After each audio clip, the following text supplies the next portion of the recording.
finna hit him with the quote? Yeah, so I'm going to repeat this little thing that we had when we was little kids. Not little kids, but we was in our teens, 16, 17. Some niggas was 19, like Big Rick, maybe 18.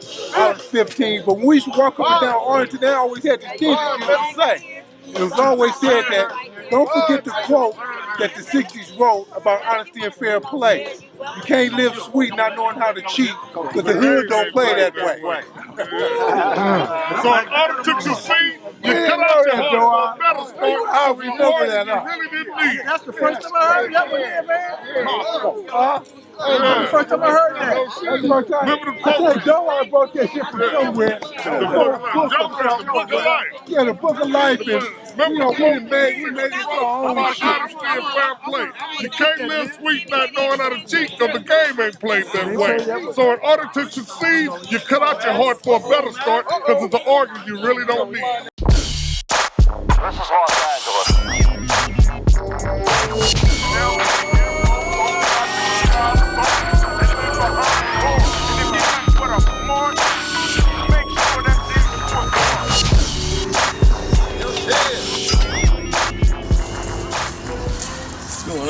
Boom, don't talk too much.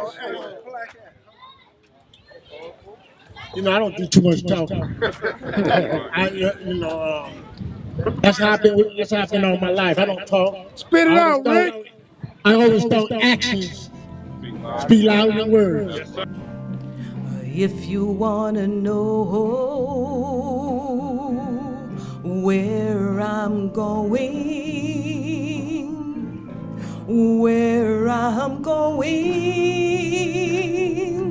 soon. If anybody asks you where I'm going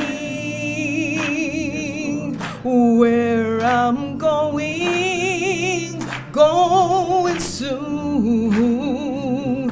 Oh, I'm going up yonder. Yes, I am. I'm going up yonder. I'm going up yonder to be with my Lord. Oh, I'm going up yonder. I'm going up yonder. I'm going up yonder to be with my Lord. Yeah, yeah. I can take the pain, the heartaches they bring, knowing that I'll soon be gone. Oh, as God gives me grace, oh Lord, He ran His race until I can see my Savior face to face. Oh, I'm going up yonder. I'm going up yonder. I'm going up yonder to be with my Lord. Oh, I'm going up yonder. Hello, cousins. I'm here today to pay condolences to my dear friend, Victor P.B. Smith, Pretty Boy.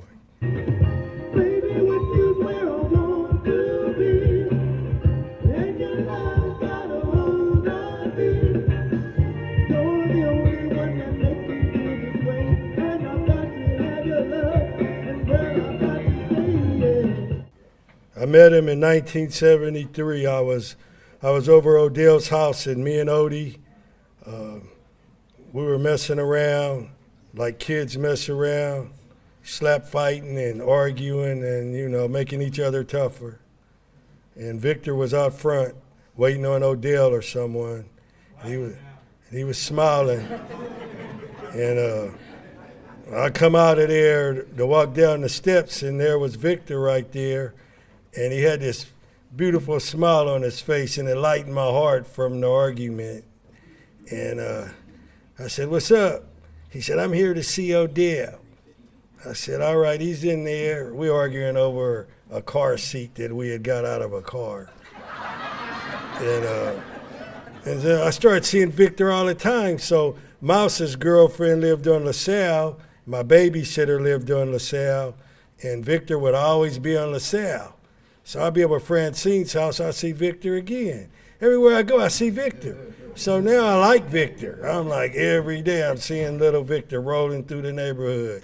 This is who he is. This is Big Rick. This is OG Boom. This is that nigga from the AG block. This is that Arlington ass nigga. This is the one. Thank you.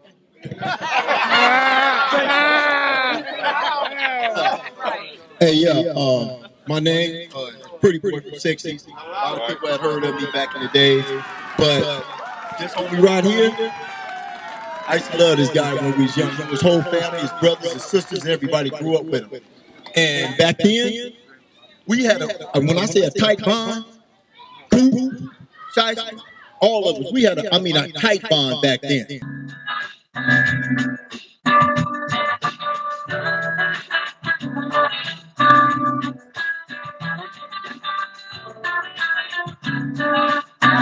For those who don't know me, my name is Michael Lamont Henry. Some people call me Mumpy, but those would be those who know me from a certain aspect in life. So one of the first things I want to do is I want to salute my childhood friend. I've been knowing Victor since we were like in elementary school. So we went to elementary school, junior high school, and high school, and just the school of hard knocks, the streets and prison. So I want to salute him based on one thing that I know about him personally. And out in the audience, he has a group of individuals who know him from a place because he gave a part of his life, a long chunk of his life, for something that he did, and most dudes wouldn't have done that, and he done it in an honorable way. So I want to salute him for that, and I salute you, Pretty Boy.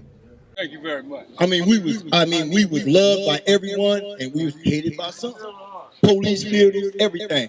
But the thing about it is that when we busted out in the scene in the late 70s and early 80s, we was feared. Don't get me wrong, you know what I'm saying? We did lose some homies and some loved ones that it hurts me today, right, to know that they in the ground. And man, I didn't know we would spend like 20 years together on a prison yard together. But I'm gonna tell you, the 20 years, the years that I spent with him, you know, looking back on all the time I spent with him, I was with him more than his family was with him. And I seen him at his best, and he was never down. He was always positive, always motivated, and he knew how to survive anywhere he went. He always had encouragement. He always believed that one day he would get out, be with Marty and Biddy. He knew that he would get out. He had that vision that he wasn't washed up. He saw the light at the end of the tunnel. And that power that radiated through him radiated through me too. It gave me encouragement. These guys with life sentences, one day we will come home. And me and Victor got to be together on the street too. And I talked to him 2 weeks prior to Victor going to heaven. So I know Victor's in heaven. I know all my brothers are in heaven. I know all of our cousins are in heaven. And Victor's going to heaven, you know. I don't care what you did, you're going to heaven because of slavery. You're going to heaven. Amen. So that's all I got to say.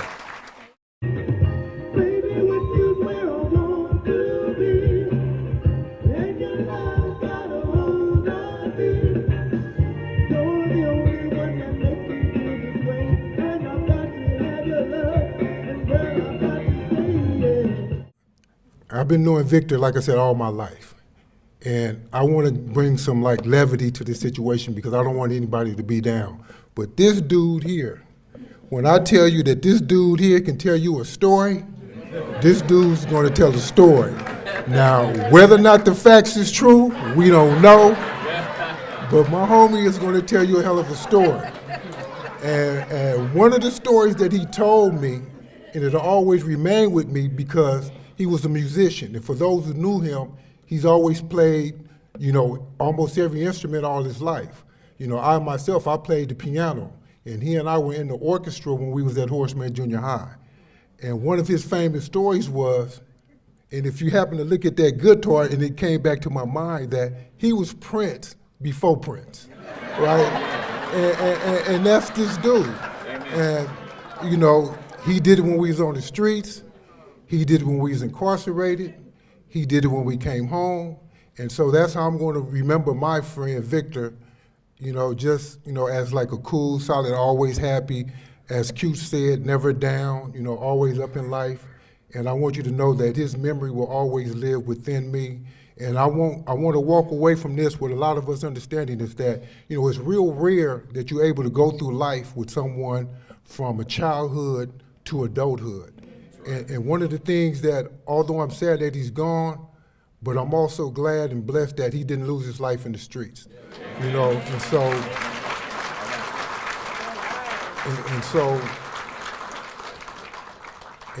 you know, it's a part of life. You know, this is what's going to happen. You know, one day somebody will probably be up speaking about me, but I just want you to remember the good things about Victor and the person that he was as a man. And thank you.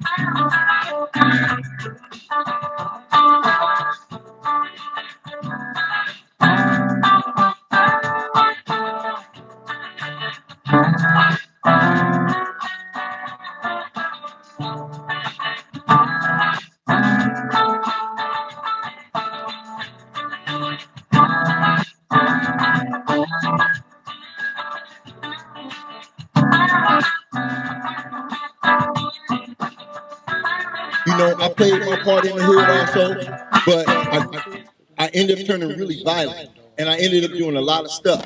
I'm not gonna say what I did, but everybody kind of know what I done.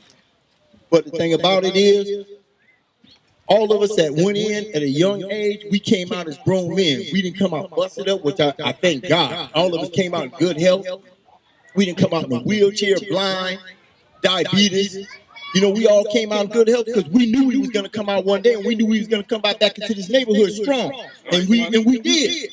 Look at all of us. Man, I used to do this in a joint. When the things go wrong, when I didn't get a visit, didn't get a letter. Team ran out of top ramen. Shit, man. I picked this guitar up and get to playing. Hey, Ron used to hate it. I'd be there playing all day long. In the joint and watch and listen how other people's hood was getting taken by other races. I said, hell no. I know the homies would never go for that. I got out. Shit. Look at all the homies. They still got the hood all the way from the mall. One of the last few black strongholds. The last stronghold. You know, and that's why I got a lot of love, homies. Even if I never had met y'all before and I just heard it, I got love for y'all because y'all held that hood down. But this is the guy right here. Shit. If it wasn't for him, shit, a lot of us wouldn't be standing here now. Did all that time. Did all that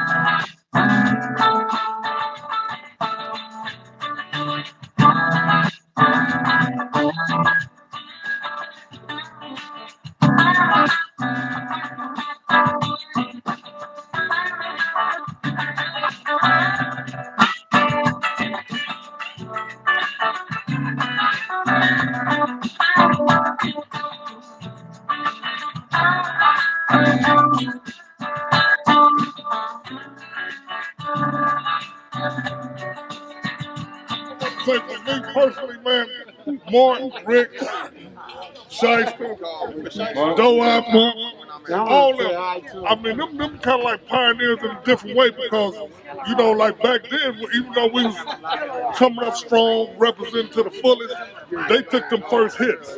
You know, when Tyrone lost his life, they lost their freedom. I mean, a lot of us fall into that penitentiary after them, but then we already knew what to do. You know what I mean? And they kept it strong.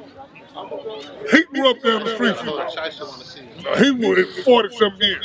You know what I'm saying? And I mean, they instilled a code in us to where it's like when we went around the city, we weren't just feared. We was getting our money. We was grinding. Like he said, we had a relationship with the A-Trays and all that. You know what I'm saying? But then when times change, niggas step up. You know, there's a lot of. I ain't gonna get into the ones that didn't step up. I'm just talking about the ones that did. You know what I'm saying? And then, like, before, when you come to that penitentiary, they had set a code and a standard, you know what I mean, that all of us follow and should keep on following.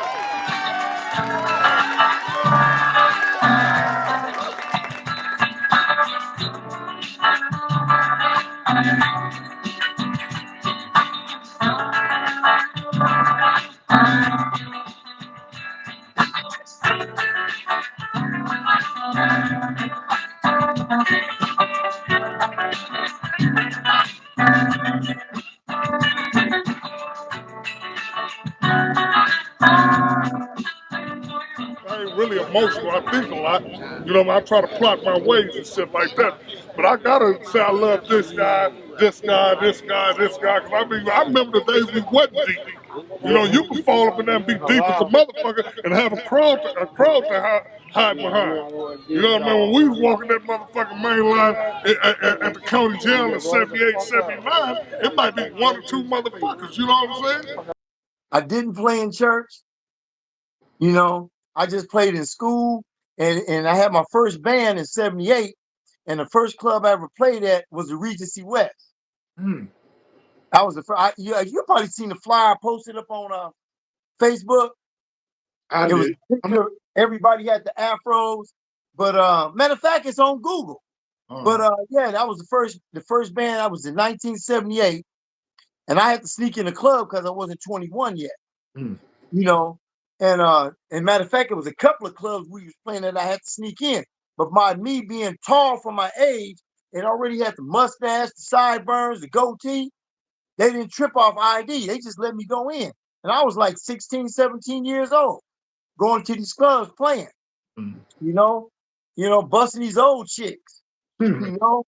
But anyway, I'm Big Mac, and I've been doing this thing for a very, very long time. But what I do want to say, and I want to say this first and foremost, ain't nothing special about me, and I just told the homie that.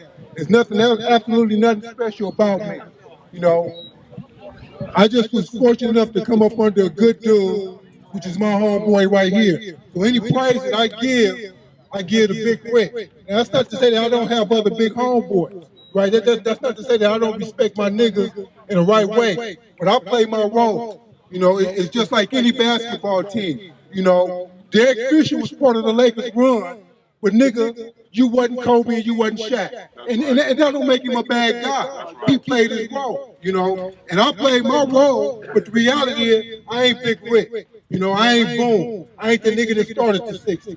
You know, I'm just one of them niggas that laid down my brick, you know, and I honored him and I represented him in the way which he wanted me to represent not just him, but my neighborhood overall. So I want to say first and foremost that I love my homeboy from Florence and Western to the Foxfield Mall. That's my hood. I love my homeboy from Florence and Western going down to Vernon. I consider all that, that's my hood. Those are niggas that I was willing to lay my life down with. Those are niggas I was willing to die with. You know, now what I do right now is nobody's business but mine. And so I won't even speak on that. I never ever speak on things that I've done in the past, and I won't speak on the things that I may do moving forward. But I do want you to know that I respect each and every last one of y'all in a very, very special way. But more importantly, more than anything, I respect this dude more than anything in life, and I will, under any circumstances, give mine for this nigga.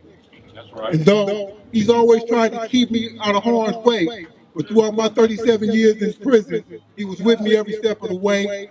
You know, he rolled with me, and I always respect him and always honor him. And I want you to know that not only do I love Big Rick, but for all the G niggas, I love OG Big Boom.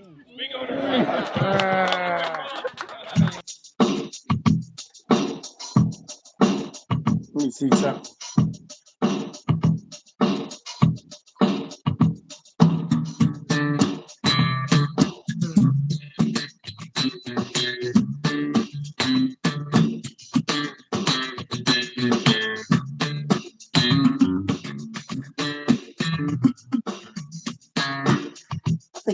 tune.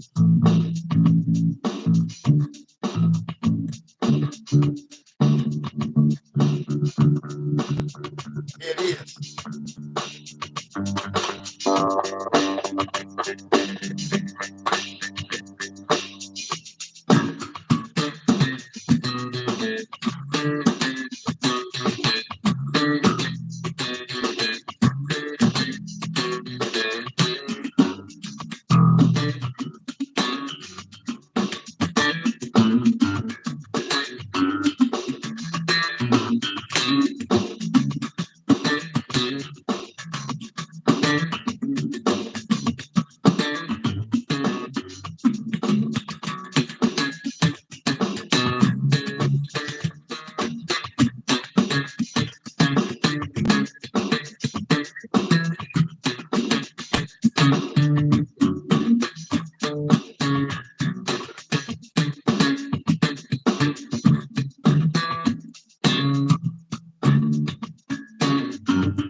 Yeah, I play bass too.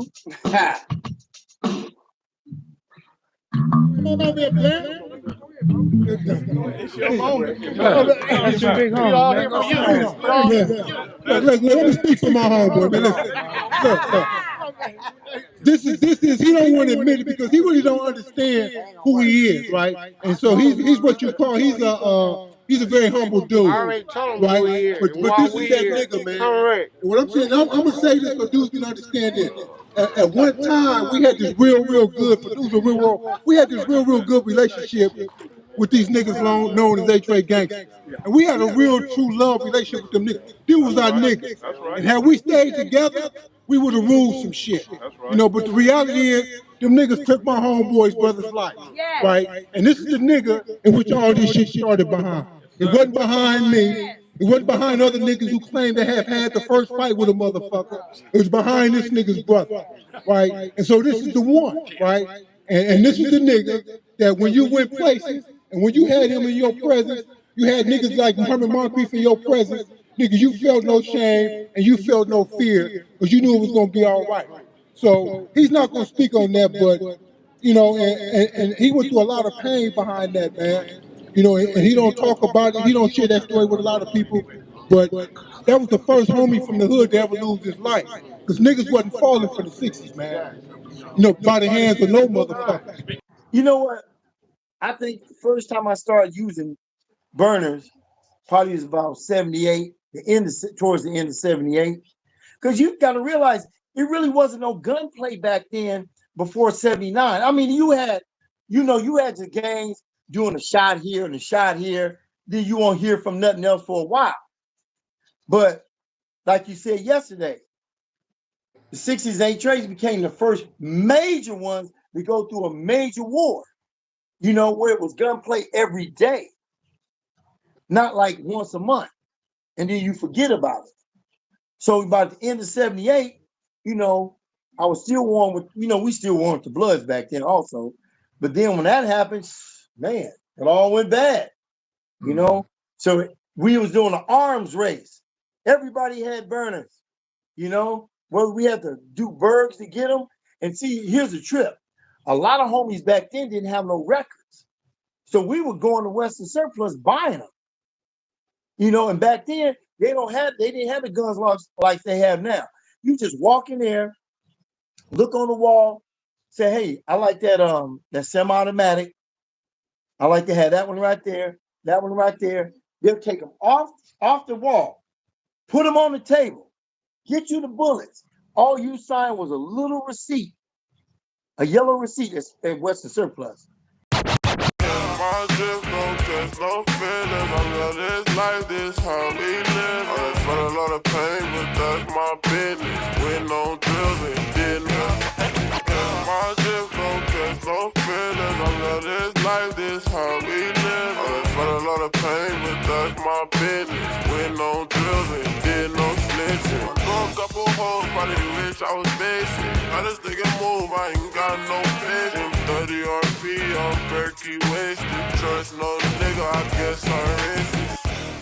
But about time 84, 85 got here, the last two to go to the county jail was me and Jay Stone. We was the last, and once me and him went, everybody from Western and Arlington, they were gone. Police wiped out that whole front through incarceration. So all you had was Arlington on back now, you know, and across the tracks go Slauson. But everybody up that way, they were gone. It was over with. They managed to get everybody a life sentence. The only ones that, like I said, the only ones that didn't get a life sentence, like I said, was Odie because he got killed. You know, and Kimbo and the Kid.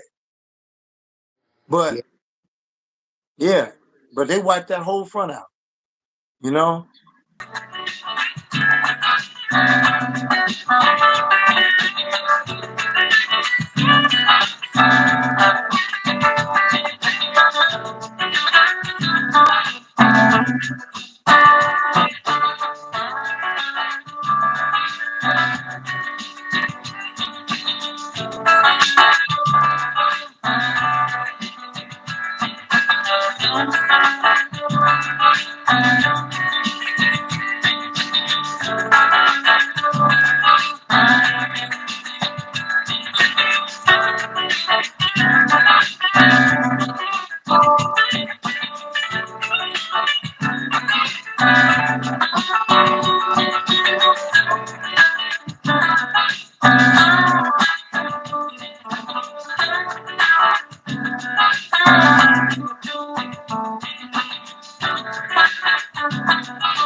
Tracy had 11 bands. They had a music program.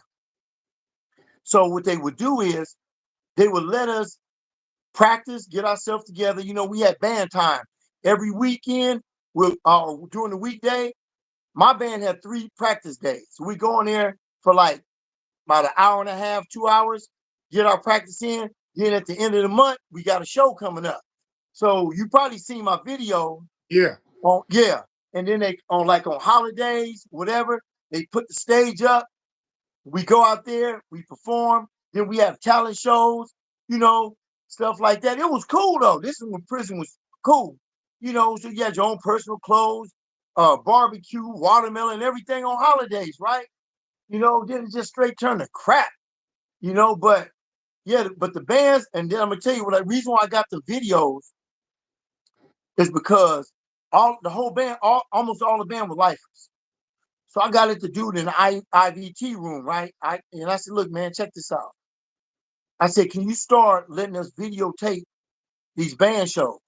I said, a lot of us in here got life. We may not even make it out. And at least our family be able to see us before we die instead of just on some damn prison picture, right? So he said, you know what? That's a good idea. So every time we did a show, they would videotape. So the only thing they would charge us for was $2 for the videotape and to ship it out. You know, I think our people sent the videotape and it cost us like $2.50 to mail it home. So I mailed home like 9 videos. So now I look at them, and that's the only time I can see myself young in my 20s on them videos. And the videos, my mom had packed them away in a box. So when I pull them out, they look like I just made them yesterday. They that clear. Let's play ball.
All right, pretty boy. All right, Kev. All right, All right, man. I'm out.